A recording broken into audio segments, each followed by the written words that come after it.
আসসালামু আলাইকুম ভিউয়ার্স, চলে এলাম আর একটা নতুন রেসিপি নিয়ে। দেখুন, আমি এখানে বাড়িতে খুব সহজ পদ্ধতিতে খাজা বানিয়েছি। এটাকে আপনাদের ভাষায় কি বলে কমেন্ট করে জানাবে। দেখুন কত সুন্দর আর মুচমুচে হয়েছে। চলুন রেসিপিটা দেখে নেওয়া যাক।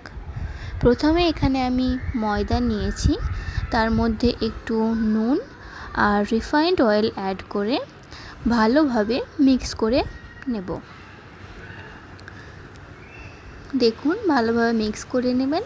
তারপরে এইভাবে হাতে গুটলি করে নিয়ে ভেঙে এইভাবে দেখবেন, তাহলে আমাদের মিক্সচার রেডি। তারপরে এখানে আমি একটু একটু জল অ্যাড করব আর ভালোভাবে একটা ডো তৈরি করে নেব। আমার ডো তৈরি হয়ে গেছে। এবার এটাকে 10 মিনিট রেস্টে রেখে দেব। তার পাশে আমি একটা বাটিতে ময়দা নিয়েছি আর রিফাইন্ড অয়েল দিয়ে এটাকে ভালোভাবে মিক্স করে নেব। দেখুন ব্যাটারটা এরকম হবে। এগুলো সাইডে রেখে আমি একটা জায়গায় চিনি নিয়েছি এবং তার মধ্যে জল অ্যাড করেছি এবং এটার আমরা চাশনি বানিয়ে নেব।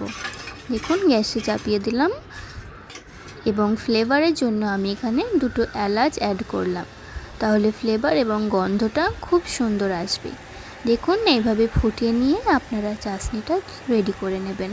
বেশি ঘন করার দরকার নেই, একটু চাশনিটা পাতলা থাকলেই ভালো হবে। তারপরে এখানে আমি নিট করে রাখা ডোটা নিলাম এবং আরেকবার ভালোভাবে নিট করে নিলাম। তারপরে এখানে আমি ছোট ছোট লেচি কেটে নেব।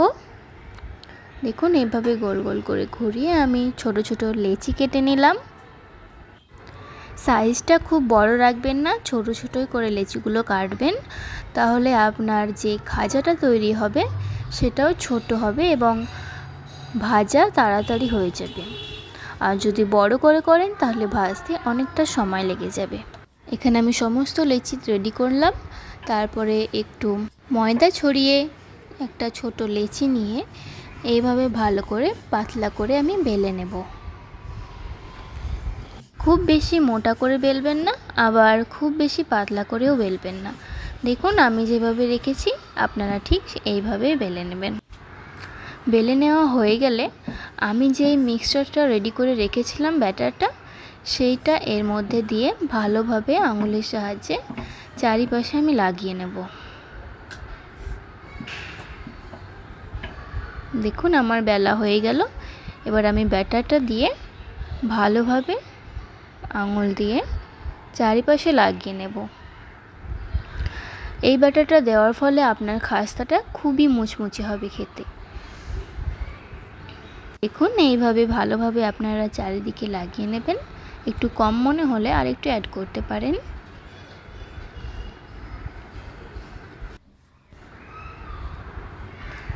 তারপরে এখানে আমি একটা ছুরির সাহায্যে রুটির মাঝ বরাবর লম্বালম্বিভাবে কেটে নেব।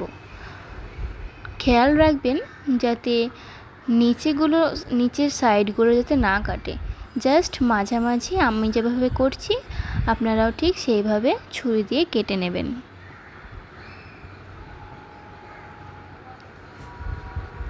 এই কাটটা দেওয়ার ফলে আপনার খাজায় মেন টুইস্টটা আসবে। খাজাগুলো খুব লেয়ার সুন্দরভাবে বোঝা যাবে এবং খেতেও অনেকটা মুচমুচে হবে। দেখুন আপনারাও ঠিক এই রকমভাবে করে নেবেন আমি যেইভাবে করছি।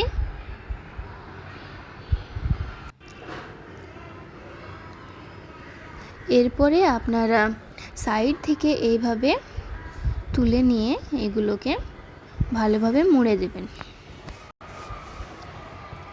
দেখুন দুই পাশ থেকে আমি তুলে নিয়ে ওপরে আমি মুড়ে দিচ্ছি। আপনারাও ঠিক এইভাবেই করবেন। তারপরে দুই পাশটাকে ভালোভাবে সিল করে দেবেন যাতে খুলে না যায়। একটু এটাকে টেনে বড় করে নিতে পারেন।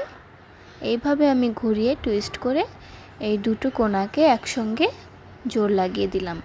এখানে আপনারা একটু জল ব্যবহার করবেন লাগানোর সময়, তাহলে আমাদের জয়েন্টটা খুলে যাবে না। দেখুন আমি যেভাবে করছি আপনারাও ঠিক সেইভাবে করে নেবেন। এই দেখুন শেপটা কত সুন্দর এসেছে আর লেয়ারগুলোও কত সুন্দর বোঝা যাচ্ছে। ভাজার সময় আমাদের লেয়ারগুলো খুব সুন্দরভাবে ভাজা হবে। দেখুন লেয়ারগুলো খুব ভালো বোঝা যাচ্ছে।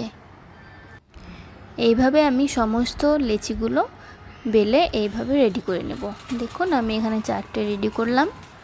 তারপরে এখানে আমি তেল গরম করতে দিয়েছি। তেলটা খুব বেশি গরম করবেন না, একটু গরম হলেই তার মধ্যে সমস্ত খাজাগুলো এভাবে দিয়ে দেবেন। তারপরে আপনারা গ্যাসের ফ্লেমটা একদম লোতে রেখে এই খাজাগুলো মুচমুচে হওয়া পর্যন্ত ভালোভাবে ভেজে নেবেন। দেখুন আমার ভাজা হয়ে গেছে আর কালারটা কত সুন্দর ব্রাউন এসেছে। এবার আমি এই সবগুলো তুলে নেব। দেখুন কত সুন্দর লাগছে। আমি সবগুলোই ভেজে নিয়েছি এখানে।